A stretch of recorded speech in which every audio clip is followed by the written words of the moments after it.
శభాష్ రఘు, నువ్వు నిజంగా శ్రీరామచంద్రుడి లాంటి వాడివి అని కొడుకు చేసిన ఘనకార్యానికి అభినందించింది తల్లి. నీ మాట జవదాడితే నా బతుకెందుకమ్మా, మాతృభక్తిని ప్రకటించాడు రఘు.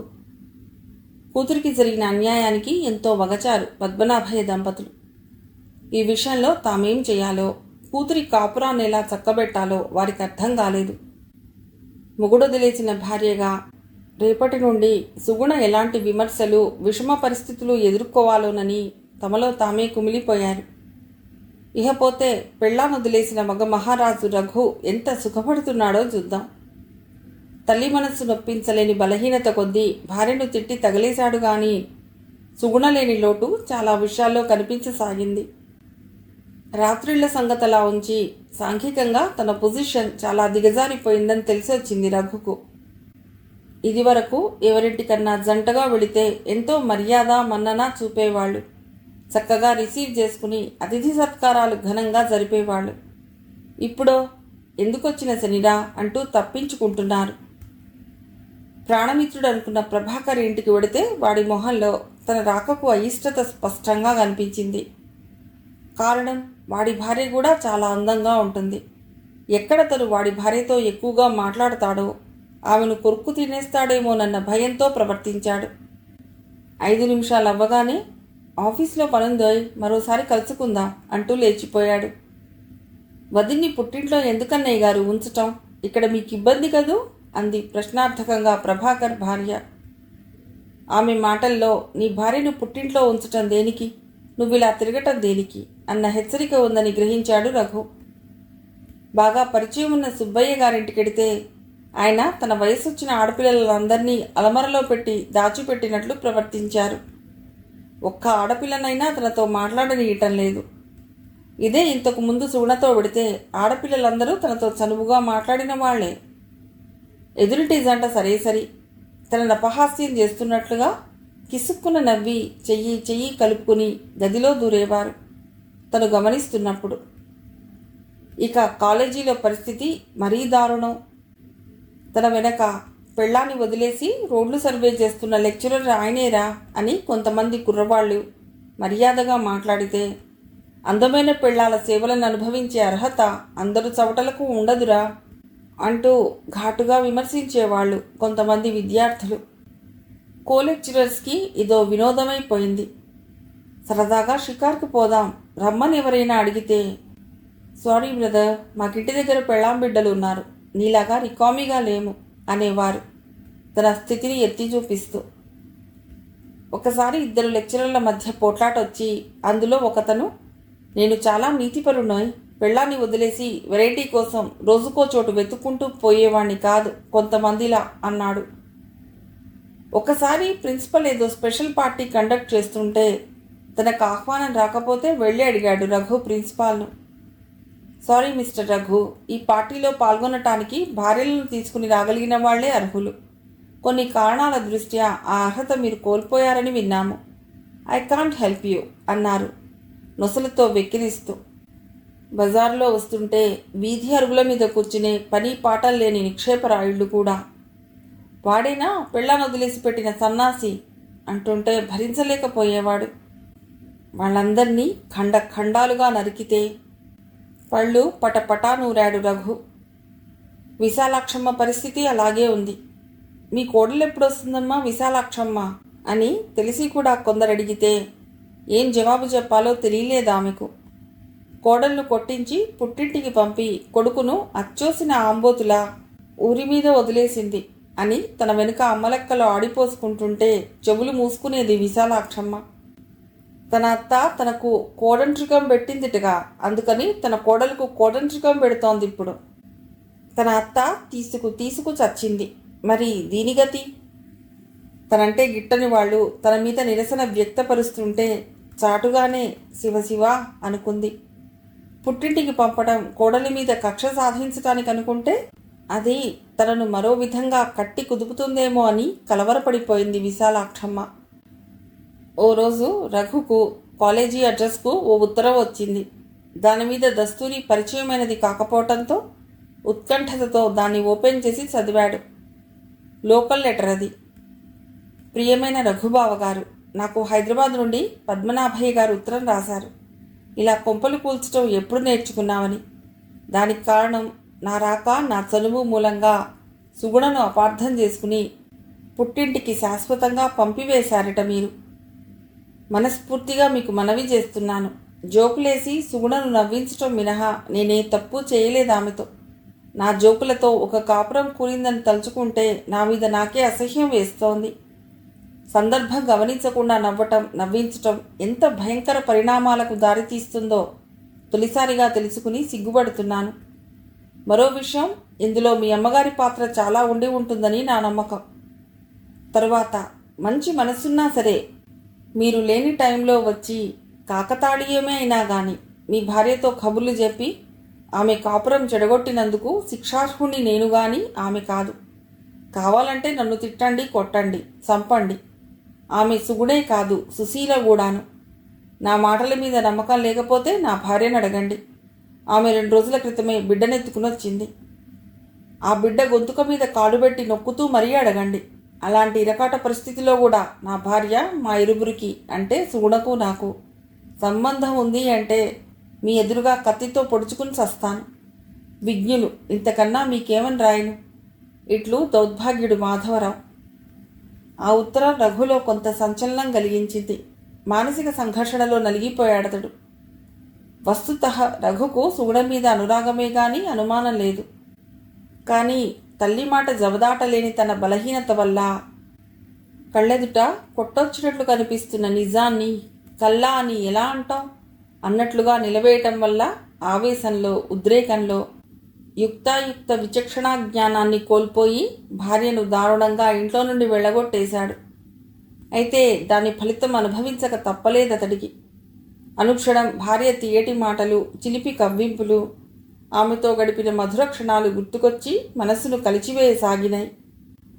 మాధవరావును కలుసుకుని తన భార్య సుగుణ, అక్షరాలా సుగుణే అని పదే పదే చెప్పించుకుని వీణులారా విని గంతులెయ్యాలనిపించింది సంతోషంతో. అతడితో పాటు అతడింటికెళ్ళి అతడి భార్య నోటి ద్వారా సుగుణ నిజంగా సౌశీల్యవతి అని విని సంతృప్తిగా నిట్టూర్చి ఎలుగెత్తి అరవాలనిపించింది. నా భార్య నిర్దోషి, నా భార్య నిర్దోషి అని ఎప్పుడెప్పుడు సాయంత్రం అవుతుందా అన్న తహతహతో గడిపాడు రఘు. బయటపడగానే స్కూటర్ను ఆఘమేఘాల మీద శాంతి మెడికల్ షాప్కు పోనిచ్చాడు. ఇదివరకు సుగుణ చెప్పిన అడ్రస్ ప్రకారం తొందర కాలస్యం మొగుడనే సామెతను రుజువు చేస్తూ మాధవరావు ఆ షాప్లో లేడు. షాప్లో ఉన్న కుర్రవాడి ద్వారా అతడి ఇంటి అడ్రస్ తెలుసుకుని రివ్వున వాలాడక్కడ. మాధవరావు నేమ్ బోర్డు చూసి తృప్తిగా నిట్టూర్చి స్కూటర్ను రోడ్డు పక్కగా పార్క్ చేసి లాక్ చేసి గేట్ తీసుకుని లోనికి అడుగుపెట్టాడు రఘు. మాధవరావు ఇంటి తలుపులు మూసి ఉన్నాయి. తలుపు తట్టాలా వద్దా అన్న సంశయంతో సతమతమవుతున్న రఘును లోపల నుండి వినిపిస్తున్న మాటలు చెయ్యి పట్టుకుని ఆపాయి. చెవులు రిక్కరించి ఉత్కంఠతో ఆ మాటలు వినసాగాడు. ఏవండి, ఏవండి, ఇవాళ మీ పుట్టినరోజు కదా, ఎంతో సంతోషంగా ఉండవలసిన సమయంలో మీరేదో ఆవేదనతో కుమిలిపోతున్నారు. నాకెలా ఉంటుంది చెప్పండి? ఇంతకీ మీ మనసులోని బాధ ఏమిటో నాకు చెప్పరు? అది మాధవరావు భార్య గొంతని గ్రహించాడు రఘు. ఏం చెప్పమంటావు శాంతి? చెప్పినంత మాత్రాన ఏమవుతుంది? చీకట్లు ముసిరిన ఆమె జీవితంలో తిరిగి వెన్నెల విరుస్తుందా? వృద్ధ కంఠంతో అంటున్నాడు మాధవరావు. ఏది సుగుణ విషయమైనా మీరు మాట్లాడేది? అవును శాంతి, ఒక్కసారి బాగా జ్ఞాపకం తెచ్చుకో. మనం హైదరాబాద్లో ఉండేటప్పుడు నా ప్రతి పుట్టినరోజు పండగకు సుగుణకు ఆడపడుచు కానుకగా ఓ చీర పెడుతుండేదానివి, గుర్తుందా? అవును, కిందటిసారి వాళ్ళ ఇంటికి వెళ్ళినప్పుడు సుగుణ అదోలా విచారంగా ఉన్నట్టు కనిపించింది. ఆమెను నవ్వించి మానసికమైన దిగులు పోగొట్టాలనే దృష్టితో ఎన్నో హాస్య ప్రసంగాలు చేశాను. ఆమెను పక్కపక్క నవ్వించగలిగాను. ఆ సందర్భంలోనే అంది సుగుణ, ఇదిగో మాధవరావు అన్నయ్య గారు, మీ జోకులన్నింటికీ తెగ నవ్వేస్తున్నందుకు మంచి బహుమతి ఇవ్వాలి మీరు, తెలిసిందా అని. అలాగే, తప్పకుండా. ఏం కావాలో చెప్పమ్మా అన్నాను నేను. ఇంకా ఏదో ఎందుకు, మీ పుట్టినరోజు వస్తోంది కదా త్వరలో, మీ ఇంటికి వస్తాను నేను. మామూలుగా వదినను ఓ మంచి చీర సెలెక్ట్ చేసి రెడీగా ఉంచమని చెప్పండి అంది. కానీ ఇప్పుడేం జరిగిందో చూసావు కదా శాంతి. మన ఇంటికి తీసుకొచ్చి చీరపెట్టి పంపవలసిన సుగుణను నా కారణంగా భర్త చేత వెళ్ళగొట్టించాను. శాంతి, సుగుణ కాపురంలో నిప్పులు పోశాను. పూడుకుపోతోంది మాధవరావు గొంతు. అలా బాధపడకండి. నిజం నిప్పులాంటిది. ఇవాళ కాకపోయినా రేపైనా తప్పక బయటపడుతుంది. కలుపుగోలుతనంతో ఆమెతో హాస్యంగా మాట్లాడటం మినహా మీరే తప్పు చేయలేదని మీ మనసుకు తెలుసు. మీ మనసు తెలిసిన భార్యగా నాకు తెలుసు. ఏదో ఒకనాడు తన తొందరపాటుతో చేసిన తప్పును తెలుసుకుంటాడు సుగుణ భర్త. ఆమెను మళ్ళీ తిరిగి ఏలుకుంటాడని నా గట్టి నమ్మకం. అతన్ని ఓదారుస్తోందామె. ఆ మాటలు విన్న రఘు ఇక నిలవలేకపోయాడక్కడ. అప్రయత్నంగా అతడి కళ్ళు పశ్చాత్తాపంతో వర్షించాయి. హ్యాండ్ కర్చీఫ్తో కళ్ళద్దుకుని యాంత్రికంగా అడుగులు వేస్తూ వచ్చి స్కూటర్ను స్టార్ట్ చేశాడు. గమ్యం లేని బాటసారిలా రోడ్లన్నీ తెగ తిరిగాడు. అతడి మనస్సంతా అశాంతిగా గజిబిజిగా ఉంది.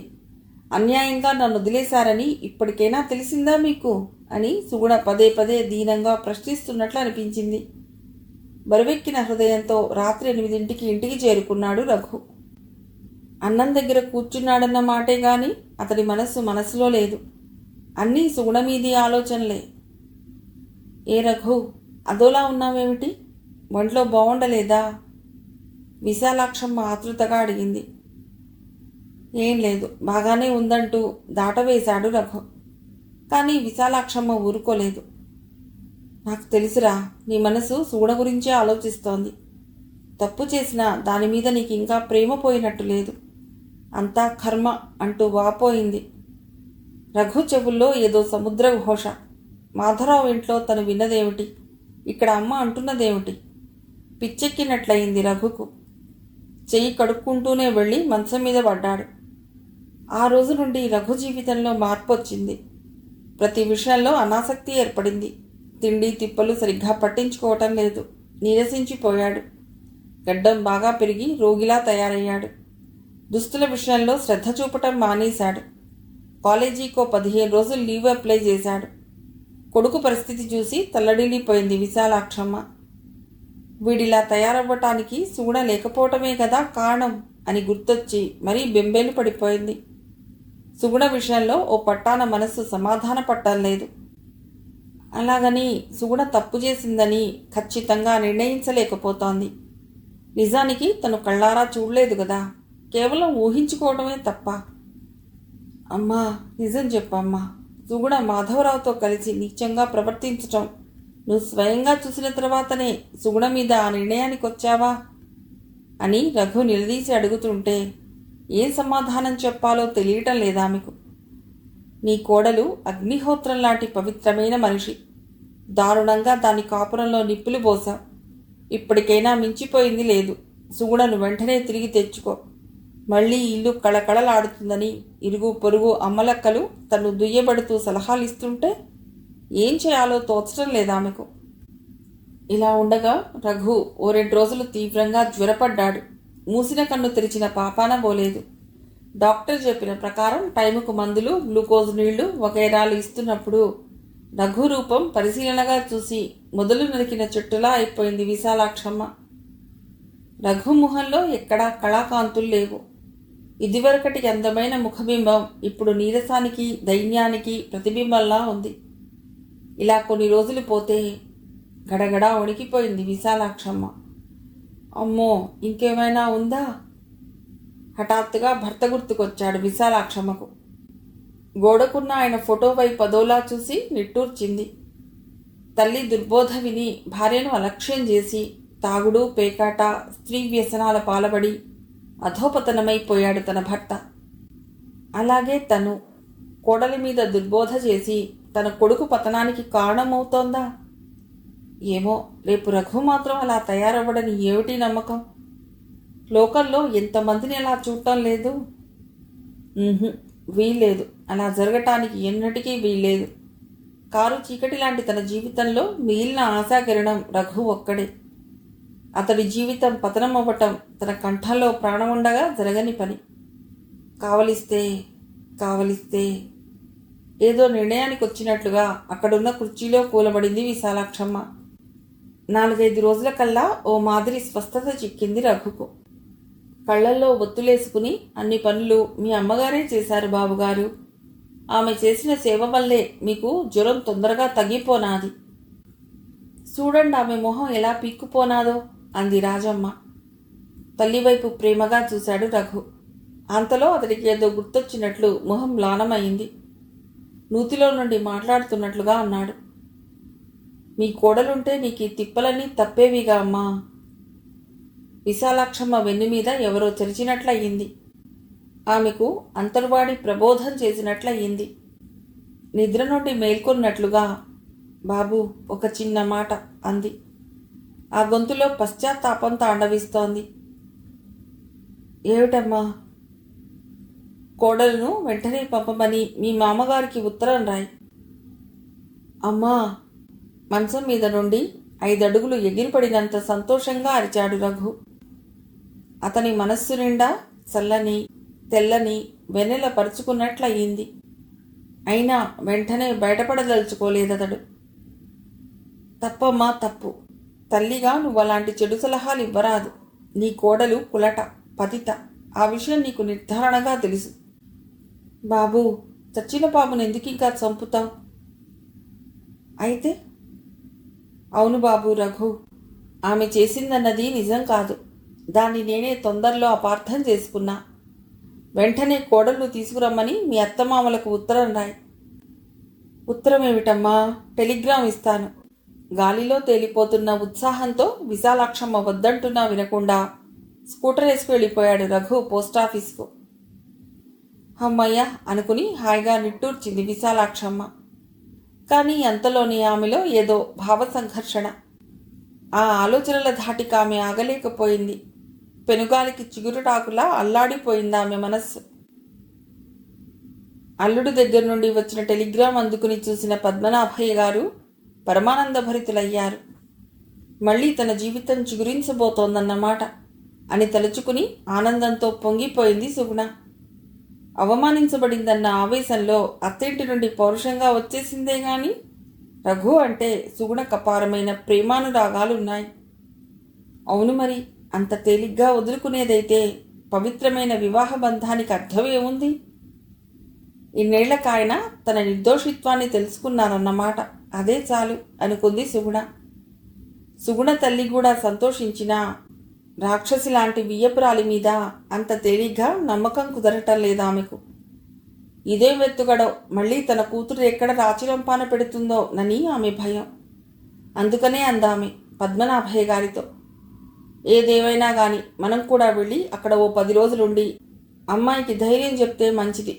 లేకపోతే ఆ అత్తముండా మన అమ్మాయిని సరిగ్గా చూస్తుందో చూడదో మళ్ళీ అని ఒప్పించింది.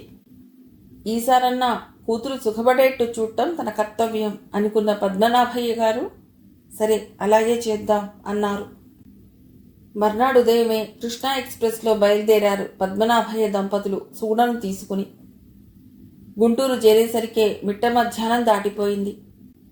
ఈ సమయంలో వియ్యాల వారికి శ్రమ కలిగించటం బాగుండదని హోటల్లో భోంచేసి ఆటో రిక్షాలో ఎక్కి బ్రాడీపేటలోని విశాలాక్షమ్మ ఇంటి దగ్గర దిగారు.